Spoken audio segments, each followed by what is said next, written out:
दोस्तों तो कल से मार्केट में अडानी इंटरप्राइजेस का एनसीडी ओपन होने वाला है। तो चले जानते हैं कि ये अडानी इंटरप्राइजेस का एनसीडी क्या है और ये रिटेल इन्वेस्टर्स के लिए किस तरह से बेनिफिशियल है। इसमें पार्टिसिपेट करना चाहिए या फिर नहीं करना चाहिए। तो इससे पहले कि मैं वीडियो को शुरू करूं, अगर आप इस चैनल पर पहली बार विजिट कर रहे हैं या फिर आपने चैनल अब तक सब्सक्राइब नहीं किया है तो चैनल को सब्सक्राइब कर लें और वीडियो को भी लाइक कर दें। एनसीडी का मतलब होता है नॉन कन्वर्टेबल डिबेंचर, यानी कि एक तरह का बॉन्ड होता है।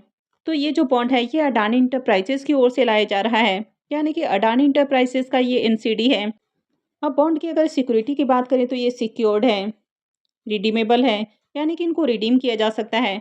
नॉन कन्वर्टेबल डिवेंचर है, यानी कि इसको आप शेयर्स के अंदर कन्वर्ट नहीं कर सकते हैं। अगर इनके इशू साइज की बात करें तो इनका जो ओवरऑल इशू साइज है वो 1000 करोड़ का हो सकता है, यानी कि 500 करोड़ का यहाँ पर बेस इशू साइज होने वाला है और ओवर सब्सक्रिप्शन के केस में 500 करोड़ रहेगा। तो टोटल 1000 करोड़ का इशू साइज होने वाला है। आईपीओ में अगर प्राइस की बात की जाए तो 1000 रुपये का प्राइस रखा गया है। फेस वैल्यू इसका 1000 ईच पर एनसीडी है। यहाँ पर मिनिमम जो लॉट साइज होने वाला है वो 10 एनसीडी का है और मार्केट लॉट 1 एनसीडी है। अब जो एनसीडी है इसकी लिस्टिंग बीएसई और एनएसई के ऊपर होने वाली है। अब यहाँ पर जो एनसीडी है वो किसको अलॉट किया जाएगा, ये first come first serve basis के ऊपर होने वाला है, यानी कि जो पहले अप्लाई करेगा उनको इस एनसीडी की अलॉटमेंट मिलने वाली है। अब एनसीडी की अगर कूपन रेट की बात की जाए तो अलग अलग टेन्योर के हिसाब से इनका अलग अलग इंटरेस्ट रेट तय किया गया है। जैसे कि अगर 24 मंथ की बात करें, यानी कि 2 साल के अगर टेन्योर की बात करें तो 8.60% का कूपन रेट होने वाला है, यानी कि इतने परसेंट का इंटरेस्ट रहेगा और यील्ड भी 8.60% है। वहीं 36 मंथ के अगर 3 इयर्स के टेन्योर को देखें तो 8.74% का इंटरेस्ट है और 8.74% का इसका यील्ड है। अगर 5 इयर्स के टेन्योर को देखें तो एनुअल इसका 8.90% का इंटरेस्ट है और 8.89% का इसका यील्ड होने वाला है। तो जो भी बॉन्ड होता है, यानी कि जो भी कॉर्पोरेट की ओर से बॉन्ड जारी किए जाते हैं तो उनमें आपका टेन्योर फिक्स होता है, यानी कि आप इतने साल के लिए इन्वेस्ट कर रहे हैं और आपको एक जो लिमिटेड इंटरेस्ट होता है, यील्ड होता है, उसके अकॉर्डिंग आपको पैसा दिया जाता है। तो कंपनी जितनी अच्छी रहती है, यानी कि जो अच्छी कंपनियां हैं, अच्छे कॉर्पोरेट की ओर से बॉन्ड लाया जाता है तो उनमें इन्वेस्ट करना थोड़ा सेफ माना जाता है। अब जैसे कि अगर यहाँ पर अडानी ग्रुप के एनसीडी की रेटिंग की बात की जाए, जैसे कि इसको सीएआरई की ओर से ए रेटिंग दी गई है और आईसीआरए की ओर से भी ए रेटिंग दी गई है।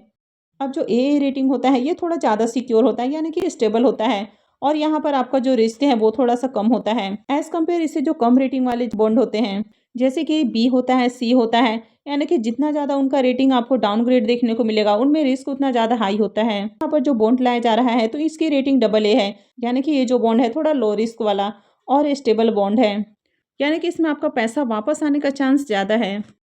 अब अगर इसमें एलोकेशंस की बात की जाए तो इंस्टीट्यूशंस के लिए 5% का एलोकेशन है, नॉन इंस्टीट्यूशनल के लिए 25%, एचएनआईस यानी कि हाई नेटवर्थ इंडिविजुअल्स के लिए 35% का एलोकेशन है और रिटेलर्स के लिए भी 35% का एलोकेशन होने वाला है।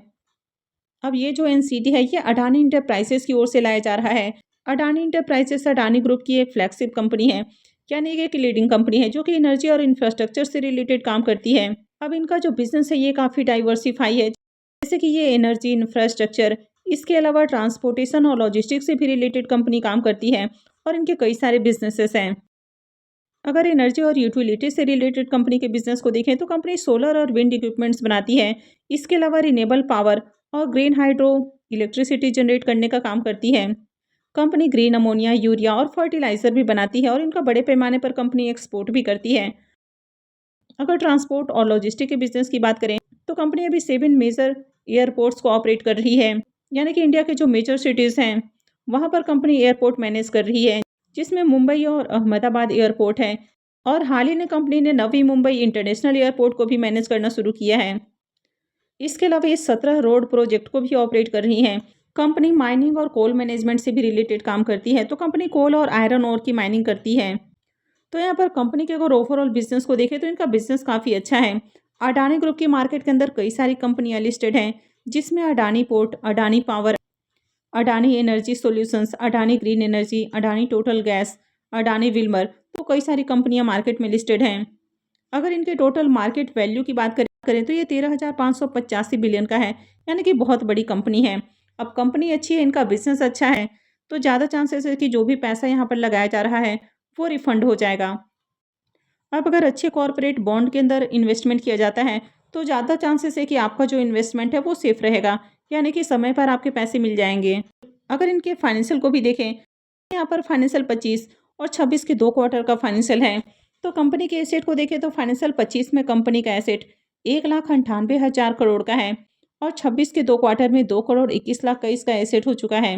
इनकम को देखें तो फाइनेंशियल 25 में कंपनी का इनकम 1,00,000 करोड़ का है और 26 के 2 क्वार्टर में 44,280 करोड़ का इनकम है। प्रॉफिट की भी बात की जाए तो फाइनेंशियल 25 में कंपनी का प्रॉफिट जहां 8,000 करोड़ का है, फाइनेंशियल 26 के 2 क्वार्टर में कंपनी ने 4,390 करोड़ का प्रॉफिट जनरेट किया है। नेटवर्थ को भी देखें तो इसका नेटवर्थ भी इंक्रीज हुआ है। फाइनेंशियल 25 में नेटवर्थ इसका 61,577 करोड़ का है और अभी फाइनेंशियल 26 के 2 क्वार्टर में 56,470 करोड़ का नेटवर्थ है। कंपनी के अगर रिजर्व और सरप्लस को भी देखें तो फाइनेंशियल 25 तक कंपनी के पास 51,000 करोड़ का रिजर्व था और 26 के 2 क्वार्टर में देखें तो 47,500 करोड़ का रिजर्व है। तो कंपनी बड़ी और इसके फाइनेंशियल भी अट्रैक्टिव हैं। अब ये जो बॉन्ड है ये 6 जनवरी को यानी कि कल से ही ओपन हो रहा है और ये 19 जनवरी को क्लोज होने वाला है। जो एनसीडी का साइज है यानी कि इसका जो टोटल इशू साइज होने वाला है वो 1,000 करोड़ का रहेगा और इसमें 8.9% का पर एनम इंटरेस्ट मिल सकता है। यानी कि अगर 5 साल का टेन्योर चूज़ करते हैं तो 8.95% का पर एनम इंटरेस्ट हो सकता है। वहीं पर अगर इससे कम का टेन्योर रहेगा, जैसे कि 2 और 3 साल का टेन्योर है, तो इंटरेस्ट वहाँ पर 8.60% और 3 साल का 8.75% का इंटरेस्ट हो सकता है। अब कोई भी कंपनी अगर बॉन्ड जारी करती है तो उसके पीछे कई सारे रीजंस होते हैं।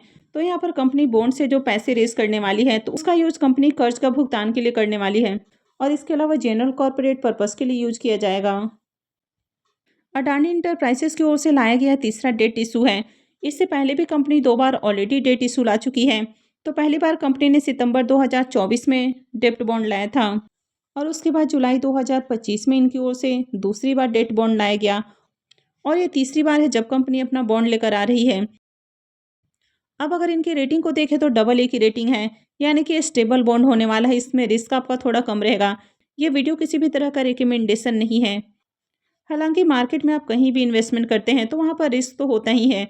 तो कहीं भी इन्वेस्टमेंट से पहले अपनी खुद की एनालिसिस करें, अपने फाइनेंशियल एडवाइजर से कंसल्ट करें और उसके बाद ही कहीं भी इन्वेस्टमेंट करें। अब ये जो एनसीडी है ये कल से ही खुलने वाला है और जो इसमें पहले अप्लाई करेगा उनको अलॉटमेंट मिलने वाली है। तो आप अच्छे से एनालिसिस कर लें कि इसमें पार्टिसिपेट करना है या फिर नहीं करना है। मैं आगे भी इसी तरह की और भी अपडेट आपके लिए लेकर आती रहूँगी। तो आगे भी ऐसे ही और अपडेट से जुड़े रहने के लिए चैनल से जुड़े रहें। चैनल को सब्सक्राइब करके रखें और अगर आपने वीडियो को लाइक नहीं किया है तो वीडियो को भी लाइक कर दें। वीडियो को अंत तक देखने के लिए आप सबका बहुत बहुत धन्यवाद।